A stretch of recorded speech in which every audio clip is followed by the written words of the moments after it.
Nagai MP செல்வராசுவின் உடல் அவரது சொந்த ஊரான திருவாரூர் மாவட்டம் சித்தமல்லி கிராமத்தில் அரசு மரியாதையுடன் நல்லடக்கம் செய்யப்பட்டது. அந்த காட்சிகளை பார்க்கலாம்.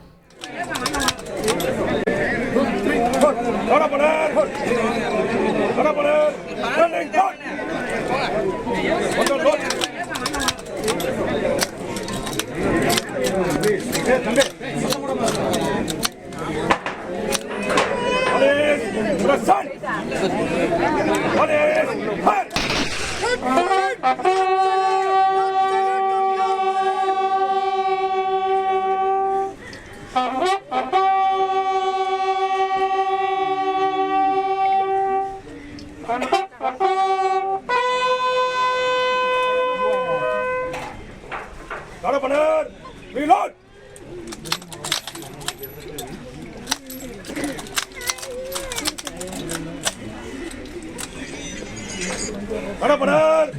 Always present!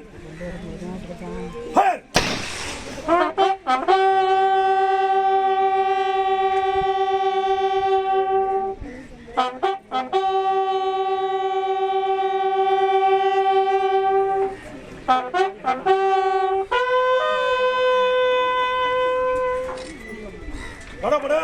Reload! Always fire! கூடுதல் விவரங்களை செய்தியாளர் அமிர்தலிங்கத்திடம் கேட்கலாம். அமிர்தலிங்கம், வணக்கம். கூடுதல் விவரங்கள் என்ன அமிர்தலிங்கம்?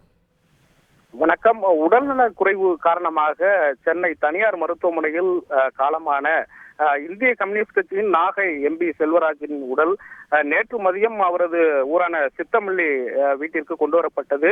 இந்த நிலையில முத்துப்பேட்டை அருகே சித்தமல்லி கிராமத்தில் மறைந்த நாகை எம்பி செல்வராஜ் உடலுக்கு முத்துப்பேட்டை, திருத்துறைப்பூண்டி, திருவாரூர், தஞ்சாவூர் உள்ளிட்ட பல்வேறு பகுதிகளைச் சேர்ந்த ஆயிரக்கணக்கான பொதுமக்கள் நீண்ட வரிசையில் நின்று செல்வராஜ் உடலுக்கு மாலை அணிவித்து அஞ்சலி செலுத்தினார்கள். காலை ஸ்ரீபெரும்புதூர் தொகுதியின் எம்பி DR பாலு, இந்திய கம்யூனிஸ்ட் கட்சியின் மாநில செயலாளர் முத்தரசன், தமிழக அரசின் டெல்லி சிறப்பு பிரதிநிதி AKS Vijayan, Tiruppur MP K Subrayan உள்ளிட்ட பல்வேறு அரசியல் கட்சியினரும் மாலை அணிவித்து எம்பி செல்வராஜ் உடலுக்கு அஞ்சலி செலுத்தினர்.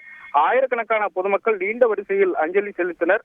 அஞ்சலி செலுத்திய பின்னர் இறுதி சடங்குகள் முடிந்து அவரது வீட்டின் அருகே உள்ள தோட்டத்தில் தமிழக அரசு சார்பில் திருவாரூர் மாவட்ட காவல் கண்காணிப்பாளர் ஜெயக்குமார், வருவாய் கோட்டாட்சியர் கீர்த்தனாமணி ஆகியோர் தலைமையில் 21 குண்டுகள் முழங்க நல்லடக்கம் செய்யப்பட்டது.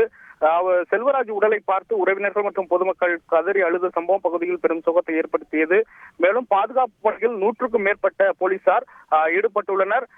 மேலும் தற்பொழுது பொதுமக்கள் அஞ்சலி செலுத்தி வருகின்றனர். கூடுதல் விவரங்களை வழங்கியமைக்கு நன்றி அமிர்தலிங்கம். செய்திகளை உடனுக்குடன் தெரிந்து கொள்ள உடனே சப்ஸ்கிரைப் பண்ணுங்க.